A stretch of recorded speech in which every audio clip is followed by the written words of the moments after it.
நம்ம health and beauty tips சேனலில் first time பார்க்குறீங்கன்னா மறக்காமல் சப்ஸ்கிரைப் பண்ணுங்கள். சப்ஸ்கிரைப் பண்ணி பக்கத்தில் இருக்க பெல் ஐக்கான் கிளிக் பண்ணுங்கள். அப்போ தான் நான் போடுற எல்லா வீடியோஸ்க்கும் உங்களுக்கு நோட்டிஃபிகேஷன்ஸ் கிடைக்கும். இன்றைக்கி நம்ம பார்க்க போகிற பியூட்டி டிப்ஸ் என்னென்னு பார்த்தீங்கன்னா, பீட்ரூட் சோப் எப்படி வீட்டில் ஈஸியாக செய்யலாம் தாங்க பார்க்க போகிறோம். வாங்க நம்ம வீடியோக்குள்ளே போகலாம்.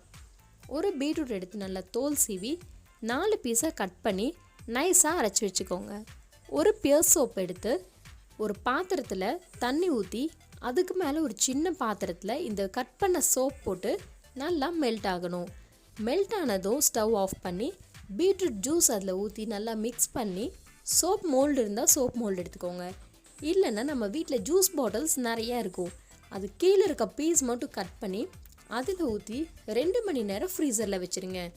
2 மணி நேரம் கழித்து நீங்கள் சோப் எடுத்து பார்த்தீங்கன்னா உங்களுக்கு நல்ல அழகாக ஃப்ளவர் ஷேப்பில் இருக்கும். அண்ட் இந்த டிப் உங்கள் எல்லாருக்கும் ரொம்ப யூஸ்ஃபுல்லாக இருக்கும்னு நினைக்கிறேன். பிடிச்சா லைக் பண்ணுங்கள், ஷேர் பண்ணுங்கள், சப்ஸ்கிரைப் பண்ணுங்கள். மறக்காமல் பக்கத்தில் இருக்க பெல் பட்டன் கிளிக் பண்ணுங்கள். இனி நெக்ஸ்ட் ஒரு சூப்பரான டிப்ஸோடு பார்க்குறேன். அது வரைக்கும் பாய். தேங்க்யூ ஃபார் வாட்சிங்.